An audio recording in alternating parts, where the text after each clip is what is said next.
Good morning, everybody. Welcome to our webinar for standard drafters. So we're going through a series of webinars as of today. And this first webinar will get you started with drafting your European standards. My name is Els, and I will be moderating the webinar in the background together with my colleagues here in the room. So as usual, during the presentations, you'll be muted, but you have the possibility to submit your questions in the Q&A panel of the Zoom webinar here. The speakers will take time to look to your questions and reply as many as possible. Should your question remain unreplied during the presentation today, we'll make sure to have a Q&A report available after the webinar. The webinar has been recorded as well, so you will be provided with the recording as well as the presentation that you will see today. Should you be on Twitter or X, as we call it today, feel free to use the training for standards hashtag. You can find CEN-CENELEC via the handle standards for EU. So let me introduce you my colleagues speaking today through this presentation. They're sitting actually in front of me. So Amy and Claire, the floor is right away yours. Okay, good morning. My name is Claire. I'll start today. So this is really a kind of a general information session on how we can best start to draft our standards. So we're going to go through with you a number of things. Simple templates for CEN and for CENELEC, where to find these, of course, why the drafting rules are so important, especially for XML, and we'll talk also a little bit about the submission interface. Along with the templates, we're going to mention our quick start guide. We're going to go also through actually using the simple templates and also using the image quality check. So you can check your figures before you submit them to the CEN-CENELEC Management Centre for the further drafting. So let's jump in. How to get started. So when we have a document, you might need to think first about if it's a revision, which version, where is it, what did I save it as? I want to use the document that I used previously, of course, as the basis, but I want to add in quite a lot of new material, or I want to get rid of material. I can't remember what the format was for that particular clause. And what if I'm drafting an amendment? Or you might have a brand new project, a brand new work item, and you're thinking, oh, but I have all the right styles already from this other document. Can I just copy them across? Where do I find the correct text for different sections of the document? These questions are really important. That it's important that we answer these correctly and get started in the right way, because it will make the whole process a lot smoother and hopefully a lot quicker. And the solution to all these questions actually is to use the simple templates. So for both scenarios, whether you're doing a revision or whether you've got a brand new document that you're drafting, please make sure that you use the simple templates. So now we're going to show you where to find these.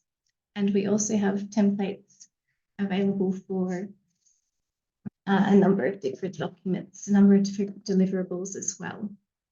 So they are both on the CEN boss or the CENELEC boss. So up here, and it's basically the same structure of where to find them. So I've got the CENELEC boss page open, but of course the CEN boss looks very, very similar. So this is the home page. And then we're going over here to the top right to reference material. And then, surprise, surprise, forms and templates. And then, of course, we're going to technical work. And as you can see, we have a number of different options here. And middle bottom, we have the CENELEC simple template for drafting standards. So this opens up here. And I can just open the file quite simply here. Okay, I'm going to pass to the next slide.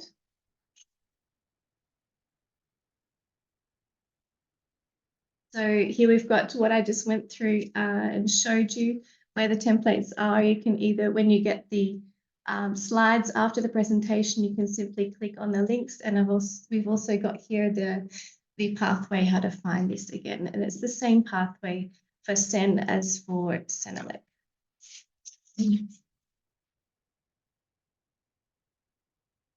All right, now we're going to jump straight in and talk about one of the very important elements of a standard, the European foreword. The foreword is an informative, and a mandatory element, and it contains all these important details. It might not contain all of these details depending on the kind of document and the stage it is at, but these are all the elements that you are possibly going to find in your foreword. So the organisation responsible, the committee that developed the document, the procedures and rules under which the document was developed, the voting process, any legal disclaimers, relationships between the present document and other documents. This is important if you are doing a revision, and if you forget to put this element in, for example, your editor who's handling the document at CCMC will probably ask you to list the differences between this version that you're developing and the previous version. Also the relationships between the present document and other documents if it's one particular part of a series. The dates, crucial, and the relationship of this standard to European legislative documents as applicable, of course. So forward, we have several paragraphs which are fixed and some which are specific, which can be changed or specific to your particular document that you're developing. It would be fantastic if we could get on the draft that you provide to CCMC the correct technical committee or subcommittee name. This is really important that we have these details right in our database and right in the document that we're editing.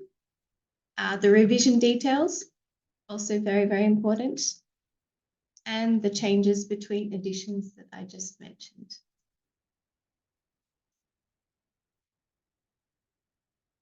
All right, so I'm going to pass over to my colleague Amy, who's going to take you on a ride through the text. Thank you, Claire. So just to give you a very brief overview, a whistle-stop tour, if you like, of the internal regulations part 3. This is a very, very brief overview of the very, very key points. And the reason this is so brief is because the next webinar in the series will be dedicated to IR3. So we'll show you not just the rules, but also how to interpret those rules as well. So for today, it's very, very brief, okay? So the first big point that you need to know is that clauses 1, 2, and 3 are obligatory elements. So clause 1 is always the scope. Clause 2 is always normative references, even if it's empty. And clause 3 is always your terms and definitions, sometimes your abbreviations too. And again, that's even if it's empty. So your first 3 clauses have got to follow this structure. So for clause 1, it needs to be statements of facts, which just describe the documents. So that means no requirements, so no shall not, recommendations, so no should not, and no permissions, so no may, no may not, nothing like that. Keep it short and sweet, keep it relevant, keep it concise. It can be as long as it needs to be, but it really shouldn't contain any information that's not relevant to the scope of the document. Seems a bit obvious to say that, but we see some background information could be included, for example, in the introduction. Exactly. Exactly. But with the scope, just make sure it is specifically what the document covers. So now clause 2, it goes without saying only normative references. And we do see sometimes some informative references in there too. The easiest way to make sure a reference is normative is simply just to say shall be according to, and then your reference, or shall be as described in, something like that. If you link it to a shall, it's obviously normative and there's no room for doubt. You should only really have EN, ISO, IEC, or ETSI references, and these should be preferably published, but argument can be made to have some PREN references, so anything at inquiry stage. For CEN only, if you have non-EN, ISO, IEC, or ETSI references, you do need a TC decision, or we can't publish your text. We will have to put the publication on hold. So try and get that to us as early as possible. And for CENELEC, you just need to identify if you do need that TC decision. So that's a difference there that you need to be aware of if you're working between CEN and CENELEC. And then a note on whether you should date or undate. This is a question we get quite a lot. So as a general rule from IR3, you should date if there's a specific clause, table, or figure which you're referring to in the text. So for example, EN 123 part 4 needs a date if you're referring to table 1 of that document. You don't need to put a date if you're just referring to everything. If you're just referring to the text in general, no date is needed. The choice is yours for that. But if it's harmonized, you do need to date everything in clause 2 and just contact your technical PM to make sure that you're following the right kind of rules. Because harmonized documents can be quite difficult. That's a basic overview of the rules with normative references. And it's worth noting as well, no normative references to directives or legislation. Yes, very important. Yeah, they will be absolutely removed. We don't allow them at all. So now on to clause 3, the definitions. These need to be written as single sentences which can seamlessly replace the term in the text. That also means they don't begin with any articles, so no and, the, anything like that. Please don't put any requirements in the definition. Keep them as statements of fact. And don't use soft returns to lay them out either. I will show you what this means in a little bit when we go through the template. This is something that we see regularly and it does cause us a lot of problems. And clause 4 and 5 onwards is your main body. Clause 4 might be abbreviations if you don't want these to be in clause 3, which is why we say clause 4 and 5 onwards. But that should be your basic structure. Now for notes, no requirements, recommendations, or permissions. This means no shall, no may, no can, and don't try and invent something to get around these things either. Notes should be purely informative, purely statements of fact, and they should be supplementary to the main text as well. And for tables and figures, we can include these two together. They need to be cited somewhere in the text. This can be as simple as C figure 2 or C table 5, something like that. They need to be simply drafted. We can talk a little bit about tables when we take a look at the simple template, but everything should be as simply drafted as possible. And for figures, one single figure file per figure is needed.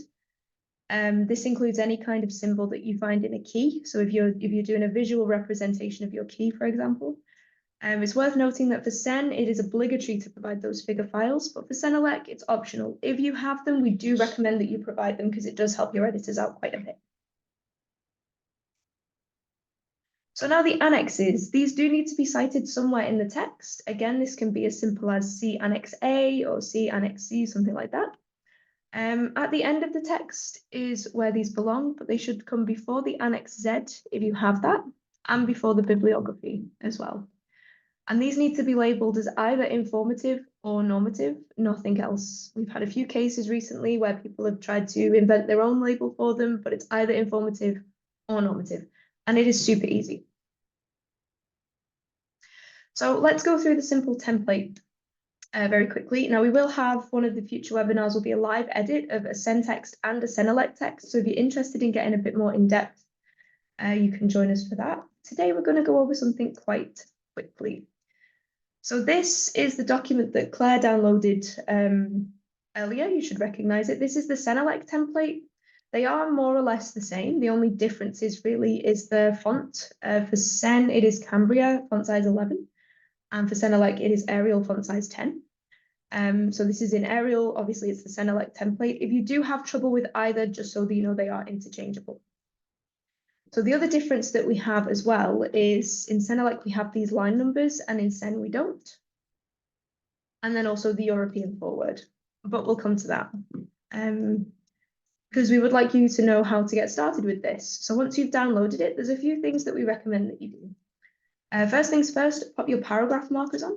This just puts all of these little things in so that you can see this is not spacing, but rather it's paragraph markers. So if we delete these, it plays around with the space, that kind of thing. Second thing that you need to know is how to get what we call the style pane to show. So you can either do view and draft, or you can hit Control Alt and N if you're more of a keyboard shortcut person. And you should have this little bar show up. But Amy, what if that bar doesn't show up? I am just about to show you. So if you don't have this, it's a bit of a trek to go there, but we need to go to Options. And then we're going to go to Advanced when we see this pop-up window. And we scroll all the way down, we need to find Display. And here you should have this. This will have 0 written in for you. Put 1, put 2 centimeters, inches, measure it with your heart. You got to hit OK, and this should pop up. And then we can move this however we like. So we can make it bigger, smaller. So that's the second thing.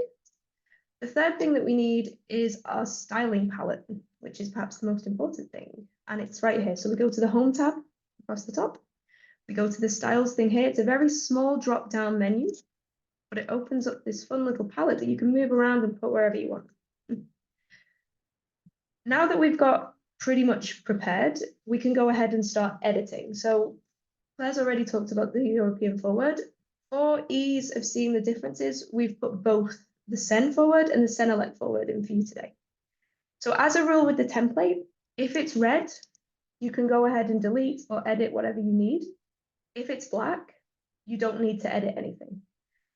So for example, for CENELEC, I've already mentioned the TC reference that you'll need, the working group who developed the standard, the TC secretary. This is the stage of the document that it's up to. So if we have inquiry, we simply delete. You can leave these red if you want to. If you want to change them to black, you can do as well. And it's the same thing throughout. So if you have no need for any, if it's not a revision or something like that, just delete what you don't need, add in what you do, basically. You'll notice as well, it's all styled for you. And this is where we save you quite a lot of time, but we also save ourselves quite a lot of time too, because we then need to spend less time trying to style things, meaning we can spend more time on the content of your standard. So we can pick up on little tiny things that you might have put in there by accident. A note on the introduction, this is an optional element unless you have patent information. We've given you the template that you need for the patent information. So you're just going to pop that in there. If you don't have it, you don't want the introduction, simply delete, and it puts it clause 1 as your scope at the very beginning. So I don't have to have an introduction if I don't want one. No, not at all. If you think one's going to be useful, if you've got things, as you said, Claire, something that goes outside of the scope, or doesn't quite fit in the foreword, doesn't quite fit in the scope, pop the introduction in. How do we do that if we've deleted it accidentally? Well, we can go introduction like this, but we don't want it blue and we don't want it small. So we're going to go to our style palette and we're going to find intro title, because all of the styles are named to be as clear as possible. Introduction, voila. And then we can go down, we can do our typing. Let's do hello. But it's bold and it's very big, which we don't want. So we can go ahead and choose body text, because this is regular body text, it's plain text. And it makes it small. It will turn it into Arial because this is the CENELEC template, but in CEN it will change it to Cambria. So you really do need to do the bare minimum with this. Normative references, there are special styles as well. And a good thing to note here, I mentioned if these are empty, you still need to have them. But of course, that means this introductory wording doesn't make any sense. So we give you the correct introductory wording. So if you don't have any normative references, you simply copy this. So I'm just doing Control-C. You can do copy. I recommend if you paste something and you want to keep the style, don't paste over the final full stop. And it'll save you some time. And then we can just go and paste, keep text only. It pastes it in, but it keeps our style there too. And then we can go ahead and delete whatever we don't need. Okay. The normative references, they're laid out as they should be laid out anyway. So we have the reference and then the title of the document. You have a dated reference with a part and how that should be laid out. If you're referencing all parts and you don't want to list all the parts here just to save some space, you can do that too. And then something good that we need the regular view to see is the footnote that needs to go in anything that's impacted by a standalone amendment or a corrigendum. you need to pop this footnote in here as well. This is if the footnote or the amendment and corrigenda, sorry, exists, but it doesn't impact the part of the text that you're referring to when you make this normative reference. So that is clause 1 and 2. For clause 3, I said there was something special to note with this, and it's easier to show you rather than tell you. So we sometimes see people do this quite a lot. And we see it keeps all of the lines together. It looks quite nice, actually. Yeah. I understand. Exactly. And then maybe we get rid of the bold. And these two look exactly the same. Yeah. Which is great. However, if I notice that maybe this has also been made unbold accidentally, and I wanted to style this, if I go to my term style, so this should be term, everything turns bold. And if we go back to our draft view, everything under this is suddenly styled as term, but I only highlighted this. So why is that? The reason is that every time you use a soft return, so this little arrow, all of this text that's linked with a soft return is considered to be one line of text, compared to these, which are treated as separate lines of text. What this means for your editor is we have to go through and we have to manually remove all of these. If you have hundreds of these in your text and they all have soft returns, it'll be hours of work and it's quite tedious. And then we have to go back in and we have to style term number. We have to click again. We have to do term, and then we have to do the definition. So you can see it's a lot of extra work that doesn't really need to be there because the style that we have already gives you that spacing. So you don't need to stress or worry about anything. So please do keep that in mind because that is one of the things that we struggle with the most, I think. So please just keep it to this. Again, we lay everything out. You've got a note to entry example. You've got a source example. We've tried to be as comprehensive as we can be with this template. I'm going to skip over all of this. This is just the clause title. Oh, I'm sorry, Amy, I just wanted to jump in there and say the if you have a source for one of your terms and definitions, that is the correct style. It is styled correctly as definition. Yeah, exactly. So exactly as it's laid out in the template, Claire, you're exactly right. This is how it should be.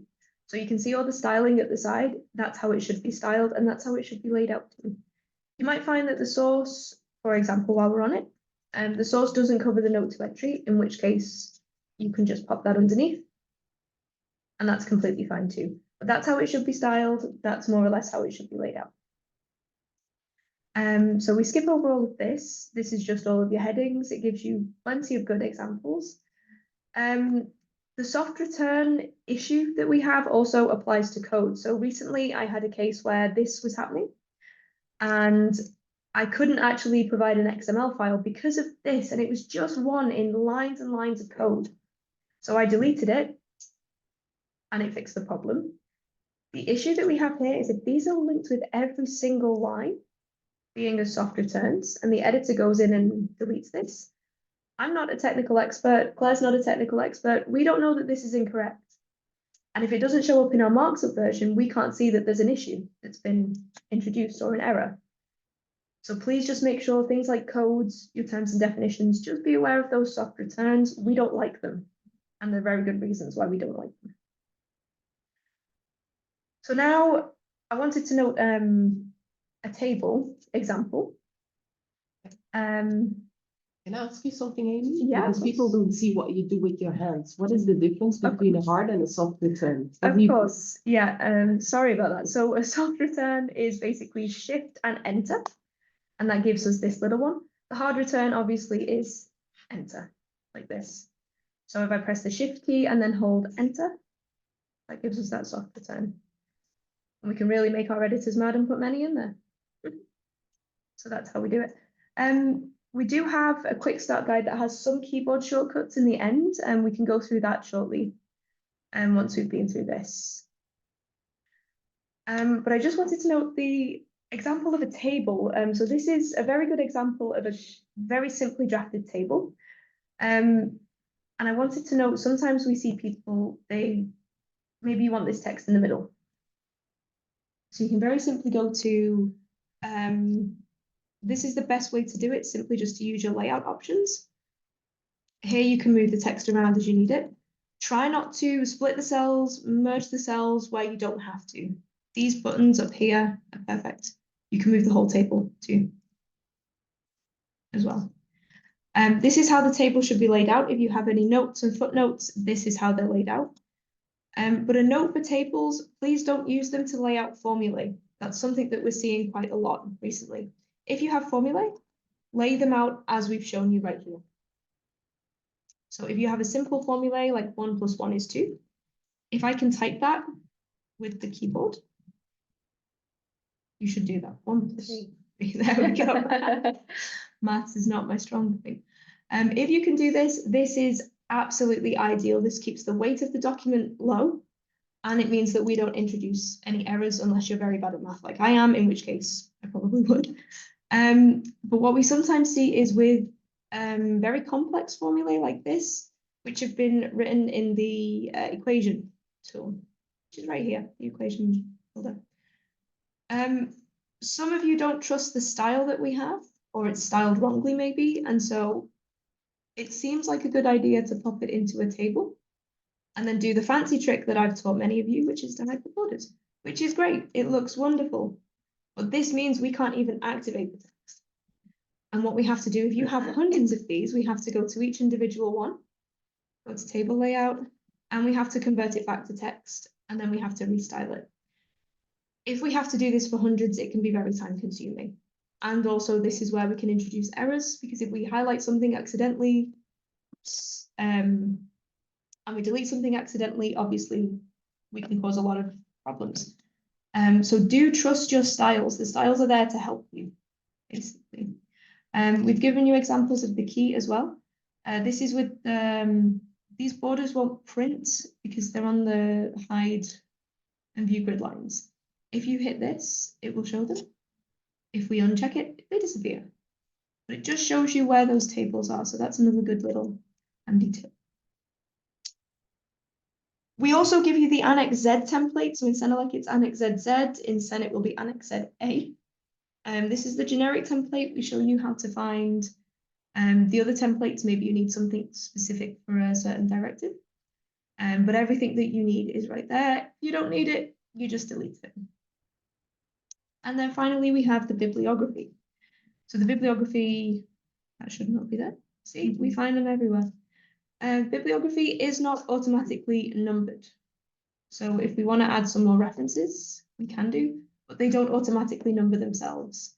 We do recommend not using the automatic numbering because it does cause us some problems, and it is removed by our tools, I believe. If you want to do it, unfortunately, you have to do it manually. You don't have to number though if you don't want to. That is your choice. And this is an obligatory element if you have informative references in your text too. But anything can go in the bibliography, including directives and legislation references. Basically anything that you've used in Yeah. or that you want to put in there that's helped you to draft the standard of the document Exactly. you're working on. Exactly. So that is a very brief overview of the simple template, how to use it, how to get started. We do have on the CEN-CENELEC boss. So here's the CENELEC boss. We have right here a quick start guide. This is very simply a downloadable PDF that we put together. It contains loads of tips, tricks, fun little things whenever it decides to load. There we go. That you can take a look through just to help you with that drafting and getting started with the drafting, basically. Because we want to make this as easy for you as possible, because we know this is not what you want to spend your time on. You want to spend your time on the content of the standard. So this is everything I've talked you through. We did get the question on keyboard shortcuts. I believe we have. It is not in this version. We're working on a version that has keyboard shortcuts in it so that you can see. But do take a look at this outside of the webinar, and yeah, if you notice anything's missing in this, let us know and we can always update it. So now if we head back to our presentation, we have some drafting rules with Claire. Drafting rules. All right. Thanks, Amy.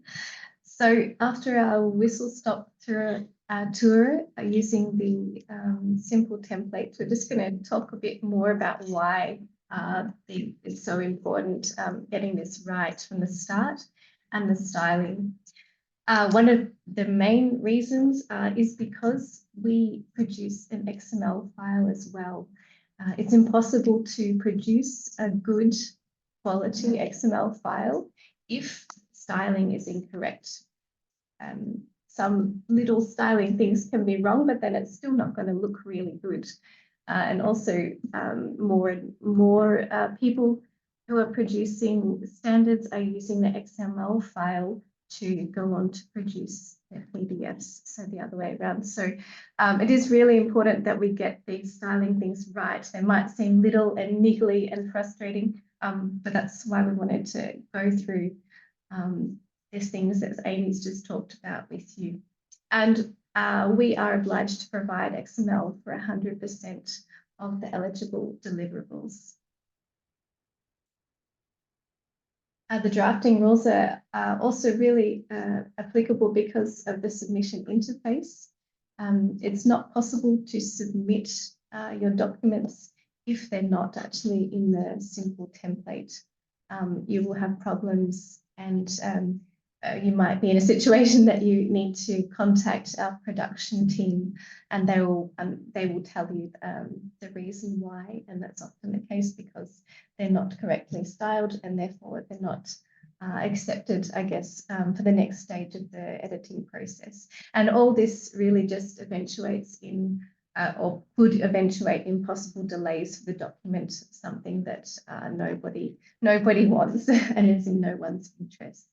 Exactly. And just to add to that, Claire, if you do get a rejected submission, the editors are informed of this in some cases, and you can be given editorial help just to try and find out what the problem is, if there are any issues with the template that you might be having or something like that. So please don't worry, you won't just be left to struggle on your own with this. And if you do want editor help as well, just to make sure that the submission is good, you can request that too.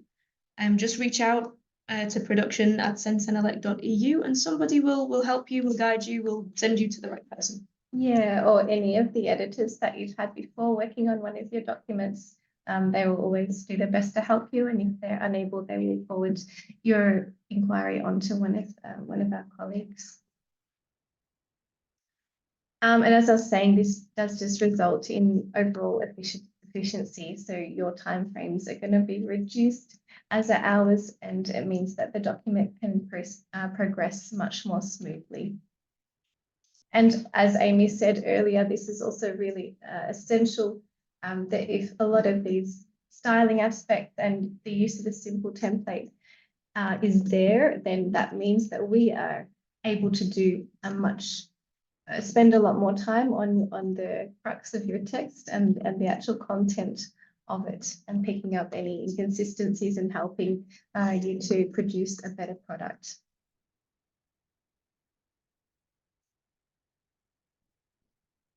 Yeah, so really the whole idea is to also avoid surprises as well. So you might sometimes notice that there are some differences in how things look. So what you submit to us, sometimes it might be a bit different because we've styled everything correctly. Or maybe you've drafted some notes and you think, oh, my notes are amazing. And then the editor changes everything because they've got requirements in, or something reads a certain way and we're not sure. So we remove it or we change it to body text, that kind of thing. It just helps you to manage your expectations, not in a bad way, but so that you don't get any nasty surprises effectively.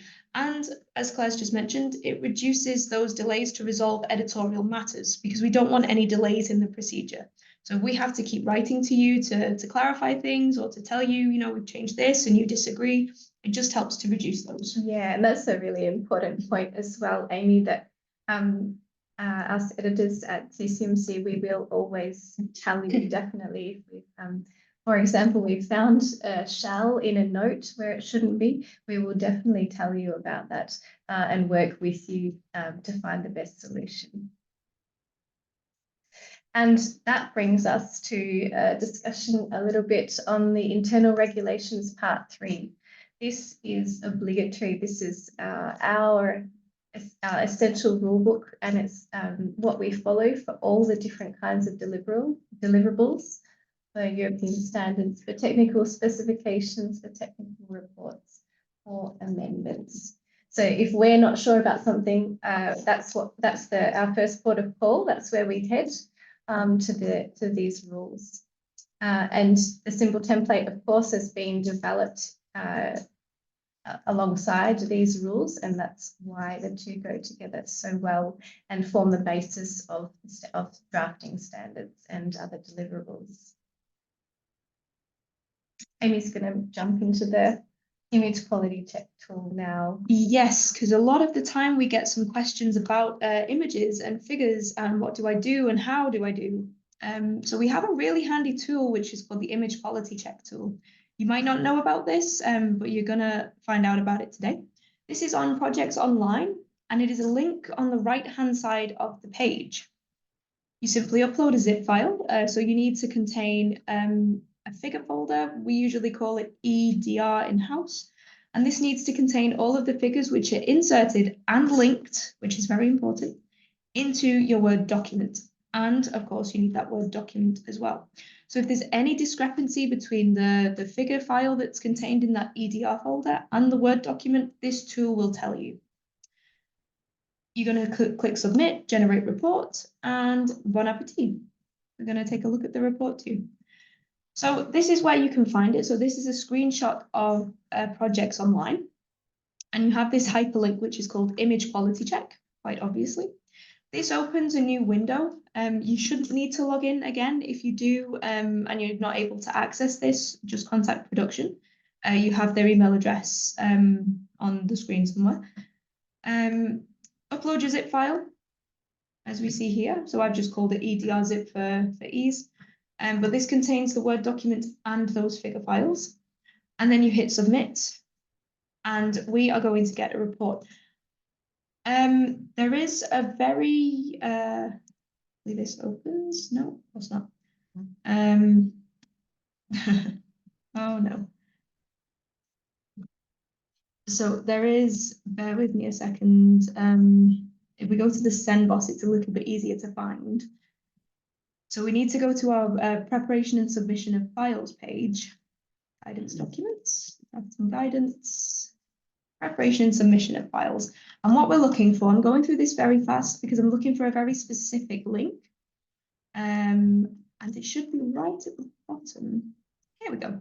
So image quality check tool tips. So this is in the general technical rules. You can find it back here. But this is a very comprehensive, detailed, amazing guide on how to interpret that report and what to do if things go wrong. So yeah, we've been through, this is just all of the instructions on how to do it. This is what we want to take a look at. So you'll get a report that looks something like this. There's also an Excel sheet contained with it. I recommend you take a look through this to see what applies to you, purely because there are so many different eventualities with this outside of everything being okay.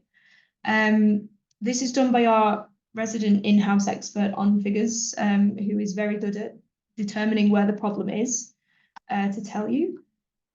So yeah, you can see we have an image that's not linked, and then it tells you really what it should be, what the problem should be, how to resolve that, and that kind of thing. Take a look through this. There are plenty of tips. So right here we have a tip on how to check the output size of a figure, for example. So I really recommend that you take a look through this. If this doesn't help you, get in touch with us and we can help you read the report basically and find the issue. But we've tried to make this as easy as possible for you to follow so that you can be autonomous with it as well. Because we know you don't want to spend time sending us emails that maybe don't get answered for a day or two. So this is a very good first point to go to as well. There's also a note about math type, because these also show up as well. So it's not too long, it's 8 pages. And I'll just, sorry, Amy, I'll just jump in there and let people know that, so we do use math type with regard to the formulae that we find in your documents. So if a formula has been drafted using another program, we will need to convert it to math type in order for us to be able to produce an XML file, actually. Yeah, Yeah. yeah. But MathType is a paid software, so we obviously pay to have the license here in CCMC. We obviously therefore don't oblige you to use it. If you have hundreds of thousands of formulae across hundreds of deliverables, it might be a worthwhile investment. However, you can just use that built-in equation builder, yeah. just so that you're aware of that, basically. So that is the image quality check tool. Take a look at that in your own time if you have any figures. Obviously, if you don't, it's great, you can ignore it. So yeah, that's some important points to remember. Yeah, so we're just gonna finish up almost. Yeah, so the most important points is to use these simple templates for CEN and for CENELEC documents. Any questions you can always ask us, but they are developed with the correct styling and so that they are easy. We hope that they are very easy to use and very clear. Again, delete what you don't need, keep what you do, put in the correct details of the variable content depending on the type of deliverable and where it's come from and who's developed it. Number two, make sure that your figures fit. Do that quality check, please, that Amy just ran through with you, and take a look at that document. Please contact us if you have any editorial questions while you're drafting. We're really happy to help all the time, and often it might be a sticking point or something frustrating for you, but hopefully we can answer it quite quickly, or if we can't, we'll talk amongst ourselves, or I'll ask another colleague and we will help you find a solution. That's for the editorial things. For other issues with the text, if you're not sure about procedures or uploading questions, or if there are difficulties, please contact our team in production, and they will also be very, very happy to help you. Yeah, and a final point, if the webinar series that we do aren't quite answering your questions, or you have a specific text that you want to work on, editors can be present in drafting meetings too. That is something that we offer. So if you do want to have a direct dialogue with an editor or something like that, reach out, let us know. We can be present in meetings, we can give you phone calls, we can take a look at specific parts of texts too, just to make sure that they're okay. Because we want to have those dialogues with you before you submit, just to avoid those procedural delays as well. So that is the end of our webinar content that we have. We have a few questions in, so we're just going to take just a minute or two to read through some of them, and we will be back with some answers.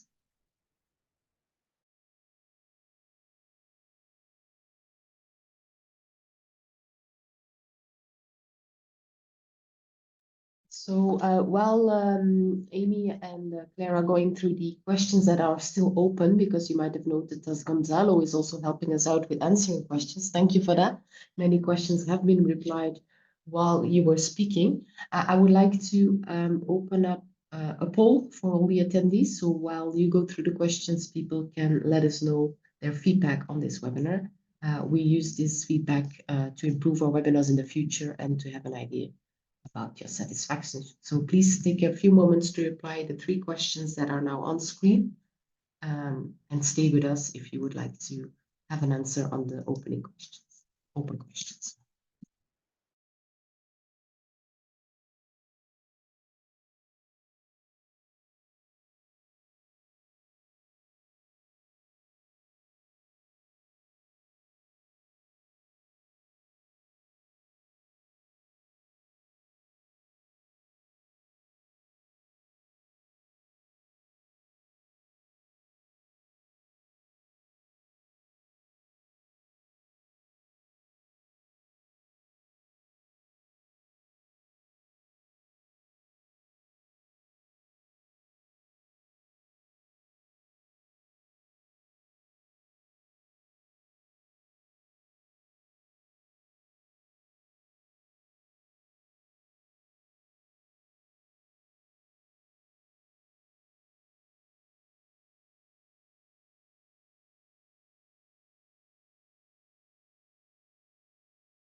Okay, so we have a question about the simple template. So I'm currently working on a TS draft, and I'm afraid that the template is quite corrupted, which we don't like to hear.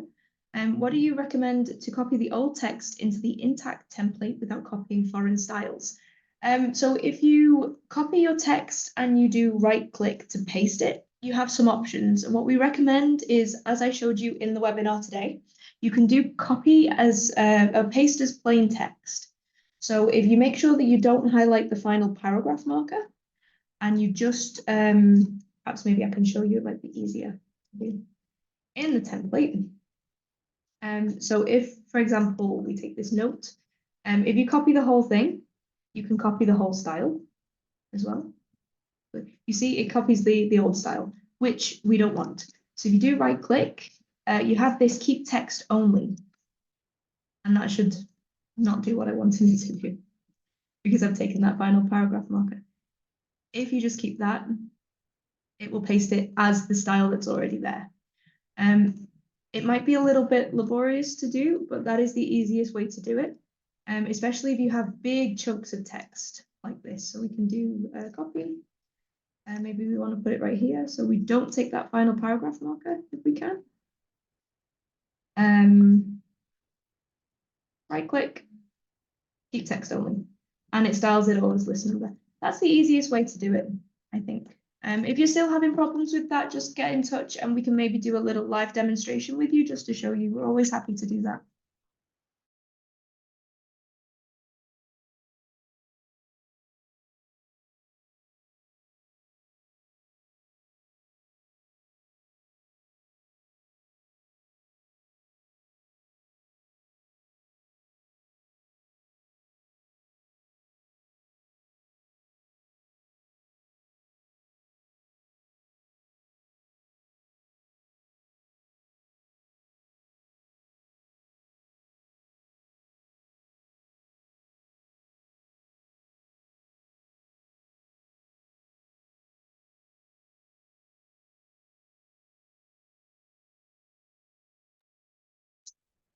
Okay, so I'm just going to look at the first question listed there from Paloma regarding what to do with shall and in accordance with and according to.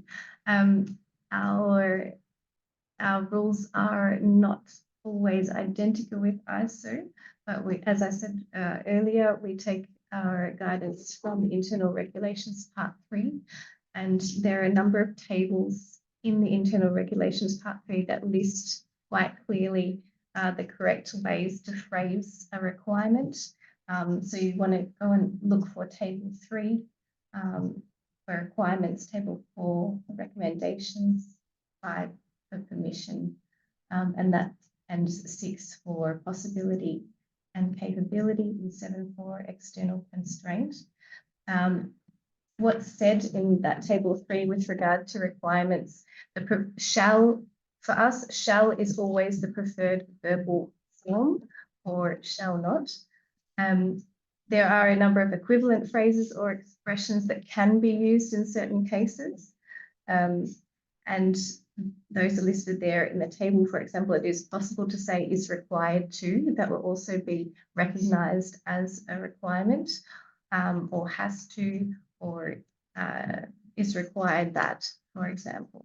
So that's something that we do differ slightly with ISO, and that's why it's important to have a look at the Internal Regulations Part 3 with regard to how we are going to edit European deliverables.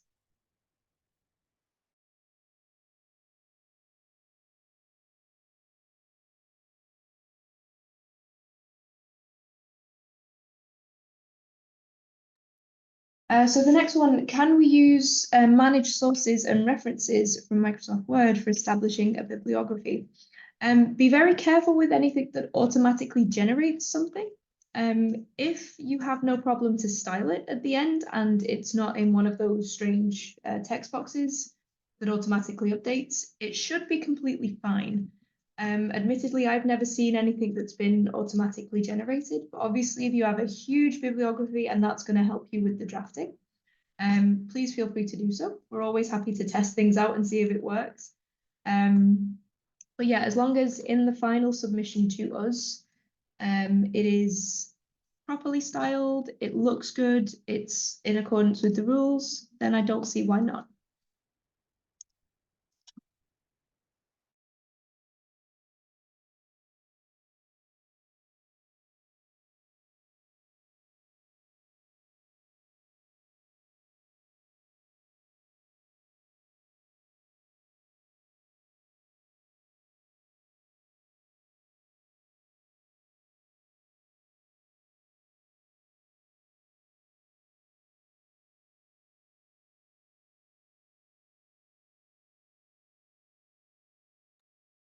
So we have another question about where to find the keyboard shortcut list, and actually it is in the quick start guide from the CEN simple template.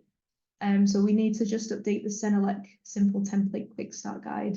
So if you download the CEN simple template quick start guide, it's Annex B, and it covers everything from your regular Control A, Control C, Control V, all the way through to how to navigate your menus using the tab key, arrow keys, that kind of thing. So it is in Annex B. We will update the CENELEC simple template and the guide as well, the quick start guide that goes with it.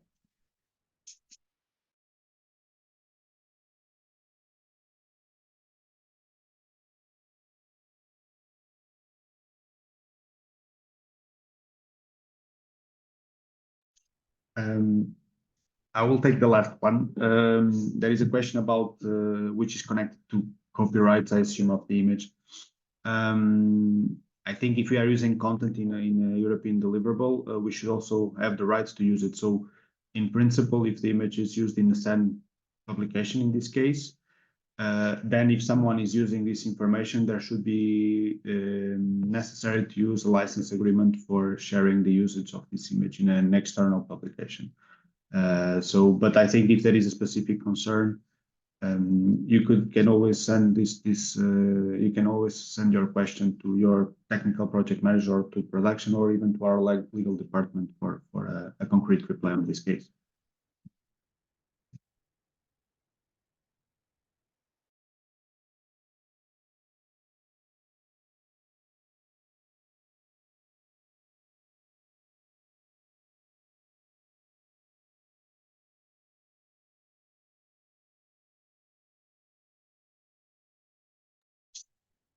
So the last question that we'll take today, as it's the final one that we have in, wouldn't it be easier to provide web pages to fill out content such that editors don't need to care about formatting? And we actually have in the pipeline, currently undergoing a pilot phase within CEN, the OSD. So keep an eye out for that. That should be made live in the coming months. And maybe I also to conclude on this point, yes, we are in the piloting phase, and actually we should be able to test our first submission for inquiry before summer. So we are still in pilot mode. So, but hopefully as of next year, OSD will start into much more structured formal way. So answering clearly to this question, so people will be able then to use a web-driven tool to put the content. Of course, there will be still some questions around the formatting and the rules that still remain open. So not everything will be solved.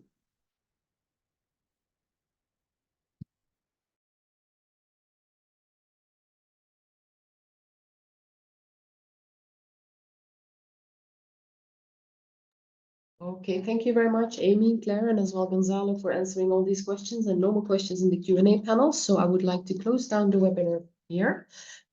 For your information, as I said at the beginning of the webinar, we will share with you the presentation.